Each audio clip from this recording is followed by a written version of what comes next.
gaafa argatu nyaanni achi jiru naa himaame yookaan ganama nyaatee osoo guyyaa nyaatiin osoo galgala nyaatiin akkasii jiraata rabbuma qofa beeka jechuudha. Isin galee ganama nyaatee yookaan ganama nyaatee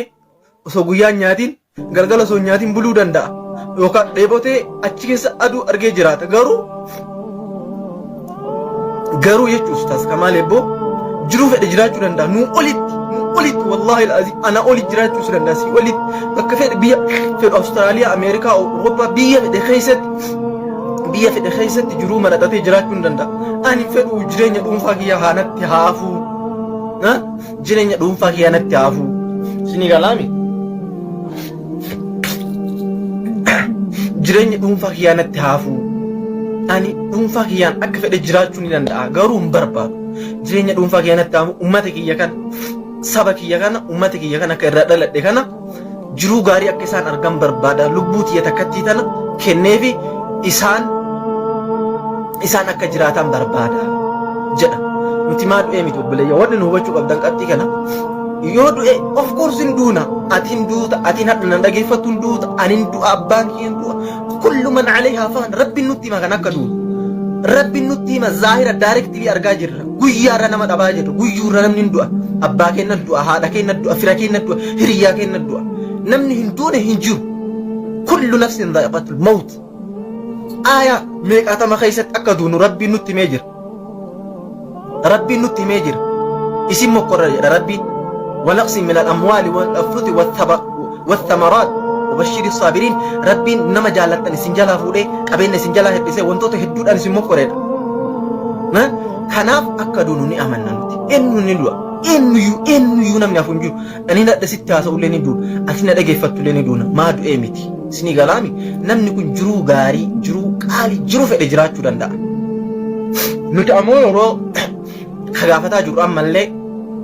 dhugaadha du'eera akkamitti akka du'e ifa nuuf haa galuudha. Yaanni namni miiliyeenallee kanuma yaanni Oromoo hundayyuu namni kun du'e akkaataan inni du'e akkamitti du'e eessa du'e maaltu ture ragaa qabatama evidensii ololaa miti kijibaa miti. Namoonni gariin asirratti miidiyaa kanarratti hin arginu argaa jirra gariin akkana ta'e harka maalii ta'e ragaa qabatamaa dhugaadhaan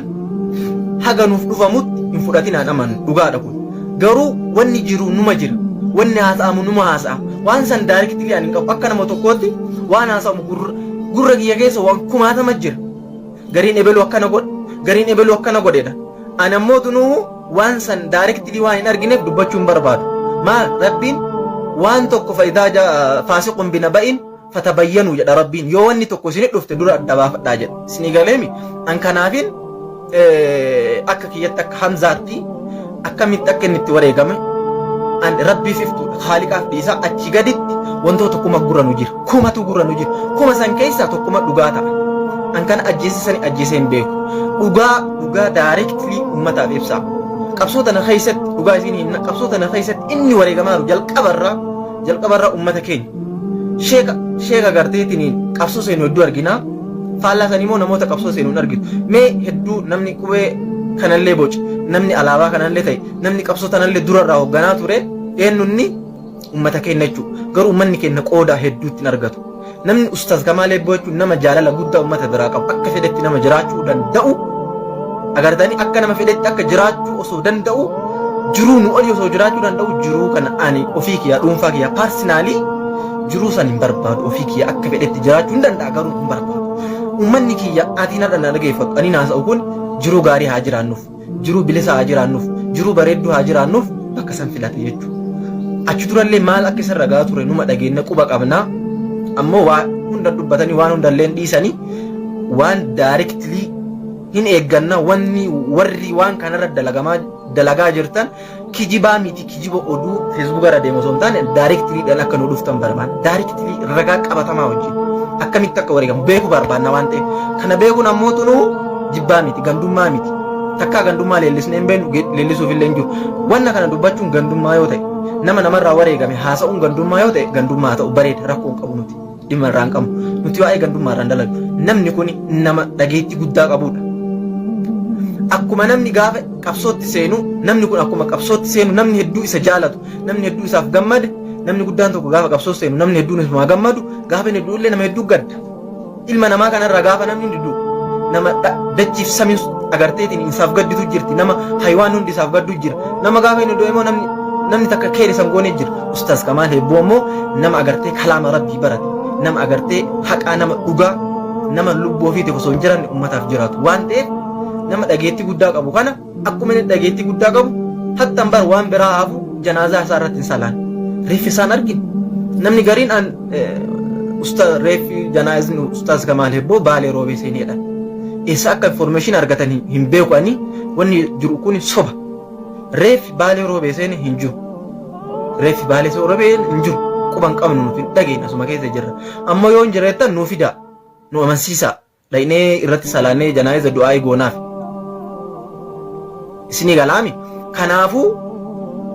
wanti as keessatti deemamaa jiru wanti hedduun wanta dhugaarra nama kijibu caala nama subhanallah akhiru zamani kana nama kamit dhuwe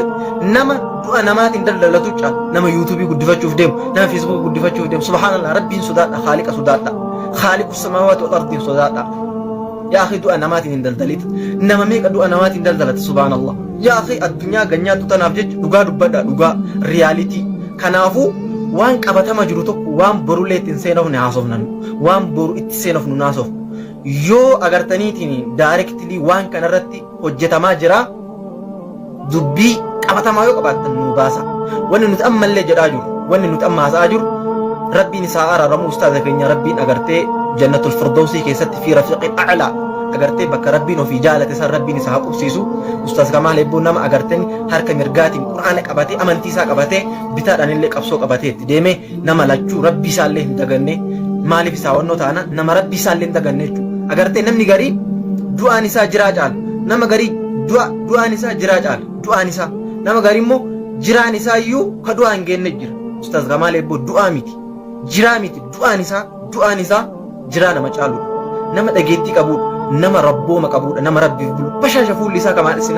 Facebook warra argitan kana directly waan argineef nu isuma kana jechuu kanaafu wanni jechuu barbaadu namni kuni rabbiif iftuudha wanni kuni callifamuu qabu wanni kun yoo hadda callifame boru wanni kun wanta kana kun deddeebi'ee itti fufu wanti kun deddeebi'ee gaafa itti fufumu abdii nama murachiisaa deeme kanaaf reality kijibaa miti achi bilbilee jirra as bilbilee jirra akkana ta'ee jirra achi ta'ee jirra miti kanan barbaannu nuti isini galee waan kana kijibuu yoo barbaanne nullee guutuun nu bira jira akkana ta'ee akkas ta'ee miti kun guutuun nu bira jira qoma keenya keessa jira maal akka ta'e gariin ebelu akkana godhee gariin ebeluma akkana godhee gariin ebelu akkana godhee jedha waan dhageenye hunda himuun barbaannu waan dhagaan himuun kijibatti nama erga waan san rabbii gaditti ammootu nu warra isaa gadi warra isa wajjin jirurra dhaga'uu barbaada warra waan kanarra dalaganurra dhaga'uu barbaada warra reality warra isa wajjin gaafa san jiran warri ruuhin jiraate yoo jiraate ummata san qunnamuu barbaadne dhugaa jiru hubachuu barbaada dhugaa barbaada dhugaa kijibaan hin qabsoomnu kijibaan hin deemu kijibaan hin daldalannu kijibaan yuutuubiin guddifannu kijibaan hin deemnu kijibumaan kijibni haram in kijibnu le haddalle borulle waan dhageen hundalle dhugaa dhenne naaso hundalle dhoysu waan dhugaa qofa dubban waan dhugaa qofa irratti haasofne jechuudha kanaafuu wanni nuti jechuu barbaannu directly waan san nama bira jiru nama gaafsa waliin jiru wanni sun akkamitti ta'e naannoo sanii lola kamtuu ture yoo lola keessatti ture wareegame bar namni agarteetiin itti amanna homaa wanni nu iyyisiisullee hin jiru du'aa hima goonee fi deemne jechuudha maaliif inni iyyuu gaafa gabba'e san nigdiif hin deemne daldalachuuf hin deemne albuuda achi baafachuuf hin deemne warqin inni achi baafatu hin jiru ruuhii tana yoo jiraadhee bilisummaa yoo du'ellee ruuhii tana uummata xiyyaaf kennu kana lamaan jedhan jiraachuuf du'u murteeffatee deemeen gaafuma deemu jechuudha jiraachuu du'u waa lama kana namni gaafa bakka san seetu malee yeroo argate nyaatee yeroo dhabe obsee hidhatee aduu osoo hin jenne qorra osoo hin jenne waan san keessatti an akka mataa kiyyaatti wallaahi laziim dhugaa isin hin jedhami qabsoo I don't care dhugaa isin jedha jibbitu na jibbi dhiisi dhugaaf dhaabadha akka hamzaatti jechuudha hin deeggaru abbaa fedhee fedhu waan fedhe haa ta'u sun guddaa kiyyaa miti waa'ee qabsoo dhimma kiyyaa miti qabsoon an akka kiyyatti nama amantitti amanu nama dhugaa wajjin deemu dhugaa wajjin hiriiru dhugaa irratti duuta karraa dhaaba kamirra hin deeggaru dhaabuma kamillee hin deeggaru ani waan siyaasaa keessa hin jiru garuu ruuhii namaatu garaan nyaata ruuhii namaa rabbitu ruuhii namaa jabeessa jechuudha namni ruuhii takka ajjeese akka ruuhii hunda ajjeesetti nuun jedha rabbiin ruuhiin ajjeefamuun yakka guddaadha ruuhiin ajjeefamuun waan jahannamiin nama galchuurraahi man qatala nafsan bighayri nafsin aw fasaadin fil ardi faka'annama qatala annaasa jamii'an namni lubbuu takka ajjeese akka waan ruuhii hunda ajjeesetti nuun jedha rabbiin namni lubbuu takka jiraachisimu akka waan ruuhii hunda jiraachisetti nuun jedha kan nuti barbaannu kan jedhaa jirru ruuhii sanirraa ta'aa jira dhimma biraatirraa miti dhimma qabsoo miti qabsoon nan ilaallatu an akka kiyyatti waan kiyya isinitti qabsoon nan ilaallatu abbaan kiyya waaqon guutuu abboota keenya irra turan achi ture irra turan waggaa 100 meeqa irra turan achuma jira sinii galee laal waaqon guutuu achi ture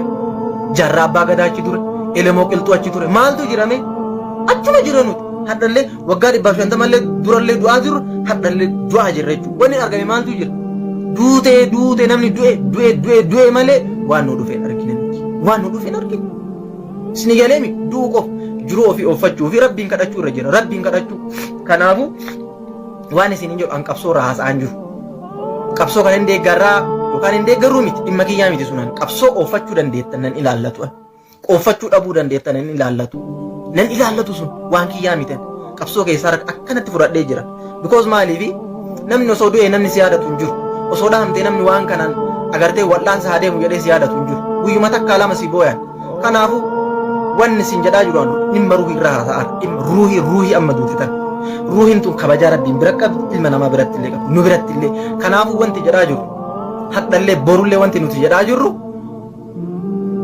ustaaz Kamaal Hebboo akkamitti akka ajjeefaman yookaan immoo akkamitti akka shahiidee ta'an ifa nuuf ba'uu qaba ololaa miti akkana ture akkas ture miti ragaa qabatamaa wajjin ragaa evidensii dhugaa irratti hundoofne waan san arguu qabnaadha dhimma yaada kiyyaa miti yaada ummata guutuuti yaadni ummanni guutuu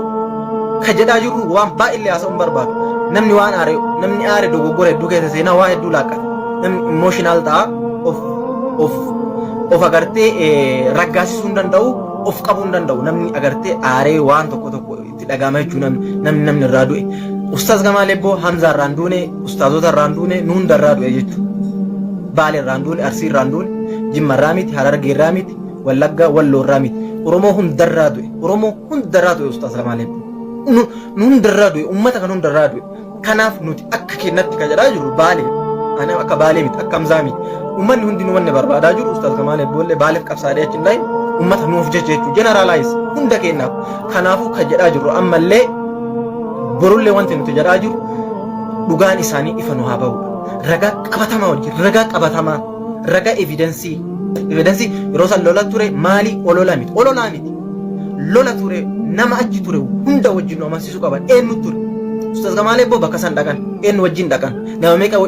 waliin turan nama gaafa san du'an immoo nama meeqa du'e nama meeqa hafe nu haa beeksisame nama meeqa wajjin deeman namni sun isaa wajjin deeman sun hundi hin dhume moo nama jirutu jira namni sun yoo jiraate namni riyaalitii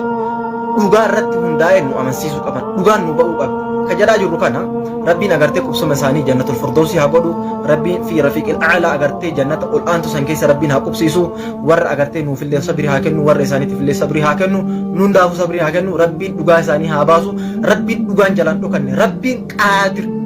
alwaahidul ahad alfardu samad inni agartee dandahaa ta'e sun dhugaa isaan baasini maaliifi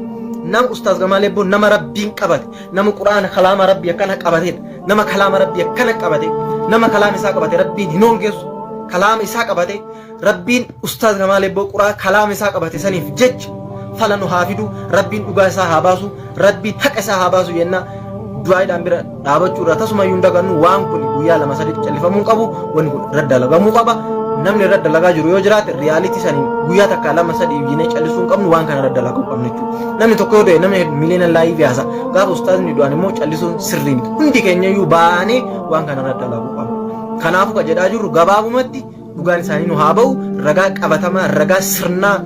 haala qabatamaa haala nama amansiisuu qabu wajjin nu haa fidan akkasi amannee waliin deemnu hin ta'u taanaan nullee maal akka yaannuu fi maal akka ta'amuu qabu ganaa waan baay'ee haasofne irra dalagnallee hin shakkina wanni haasa'amaa jiru dhugaa ta'ee jennaan gaaf sallaalla ammoo waan dhugaadha hin jedhu hin dubbadhu. Maaliif waan ragaatti hin qabneef waan hin beekneef olola sirra deemuuf jecha dhugaa dhedhee fudhachuu hin danda'u. Wanni sun dhugaa ta'ee jennaan wanni haasamu dhugaa ta'ee jennaan dubbiin achumatti addaan galla jechuudha. Kanaafuu dhugaa isaanii nu baasaa jenna. Rabbitti himanna akka rabbiin dhugaan isaa nu baasu rabbiin khaaliqu samaawaati wal ardi himanna achi gaditti ammoo tunuhu warra gaafsan bira jiru haa ba'u dhugaan tun jenna. Rabbiin isaan ol haa fudhatu. Rabbiin agartee jannatul firdawsitti warra agartee rasuula wajjin warra shuhadaa wajjin jannatul firdaws